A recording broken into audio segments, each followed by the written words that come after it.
ಸಿದ್ದರಾಮಯ್ಯನವರ ಪತ್ನಿ ವಿರುದ್ಧದ ಮೂಡಾ ಸೈಟ್ ಹಂಚಿಕೆ ಪ್ರಕರಣ ಇತ್ತಲ್ಲ, ಅದಕ್ಕೆ ಸಂಬಂಧಪಟ್ಟ ಹಾಗೆ ಈ ಲೋಕಾಯುಕ್ತದವರು ಬಿ ರಿಪೋರ್ಟ್ ಅನ್ನ ಸಲ್ಲಿಸಿದ್ರು. ಅದ್ರ ವಿರುದ್ಧವಾಗಿ ಸ್ನೇಹಮಯಿ ಕೃಷ್ಣ ಕೋರ್ಟ್ ಮೊರೆ ಹೋಗಿದ್ರಲ್ಲ, ಈಗ ಬಿ ರಿಪೋರ್ಟ್ ಸಂಬಂಧ ಆದೇಶವನ್ನ ಕೋರ್ಟ್ ಕಾಯ್ದಿರಿಸಿದೆ.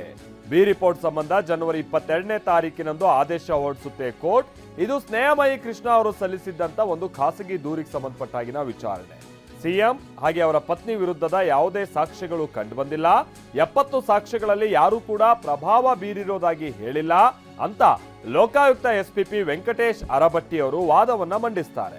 ಈ ಎಲ್ಲ ಅಂಶಗಳನ್ನ ಪರಿಗಣಿಸಿನೇ ಬಿ ರಿಪೋರ್ಟ್ ಅನ್ನ ಸಲ್ಲಿಸಿದ್ದಾರೆ ಅಂತ ಹೇಳಿ ಲೋಕಾಯುಕ್ತ ಪರವಾದಂತ ವಕೀಲರುಗಳು ವಾದವನ್ನ ಇವತ್ತು ಹೂಡಿದ್ದಾರೆ. ಸೊ ಬಿ ರಿಪೋರ್ಟ್ ಅನ್ನ ತಿರಸ್ಕರಿಸಬಹುದಾದಂತ ಲೋಪಗಳು ಯಾವುದೂ ಕೂಡ ಇಲ್ಲ ಅಂತಾನೂ ಕೂಡ ಇವತ್ತು ವಾದವನ್ನ ಹೂಡಿದ್ದಾರೆ. ಸೊ ಲೋಕಾಯುಕ್ತ ಎಸ್ಪಿಪಿ ವೆಂಕಟೇಶ್ ಅರಬಟ್ಟಿ ಹೀಗೆ ಕೆಲವು ವಿಚಾರಗಳನ್ನ ಪ್ರಸ್ತಾಪ ಮಾಡಿದ್ದಾರೆ. ಇದೆಲ್ಲವನ್ನ ಆಲಿಸಿರುವಂತ ಕೋರ್ಟ್ ಆದೇಶವನ್ನ ಕಾಯ್ದಿರಿಸಿದೆ. ಸೊ ನ್ಯಾಯಮೂರ್ತಿಗಳಾಗಿರುವಂತ ಸಂತೋಷ್ ಗಜಾನನ ಭಟ್, ಜನಪ್ರತಿನಿಧಿಗಳ ವಿಶೇಷ ಕೋರ್ಟ್ಗೆ ಸಂಬಂಧಪಟ್ಟ ಹಾಗಿನ ನ್ಯಾಯಮೂರ್ತಿಗಳು ಸಂತೋಷ್ ಗಜಾನನ ಭಟ್ ತೀರ್ಪನ್ನ ಕಾಯ್ದಿರಿಸಿದ್ದಾರೆ. ಜನವರಿ 22ನೇ ತಾರೀಕಿನಂದು ತೀರ್ಪನ್ನ ಪ್ರಕಟಿಸೋರಿದ್ದಾರೆ.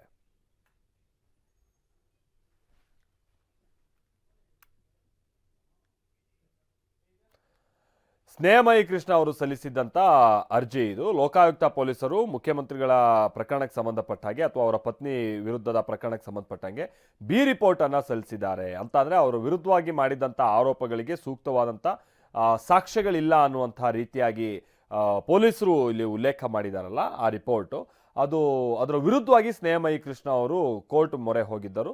ಬಟ್ ಕೋರ್ಟ್ ಇವತ್ತು ವಾದ ಪ್ರತಿವಾದವನ್ನೆಲ್ಲ ಆಲಿಸಿ ಜಡ್ಜ್ಮೆಂಟ್ ಅನ್ನ 22ನೇ ತಾರೀಕು ಕೊಡುತ್ತೆ ಅನ್ನೋದು ತಿಳಿದು ಬಂದಿದೆ.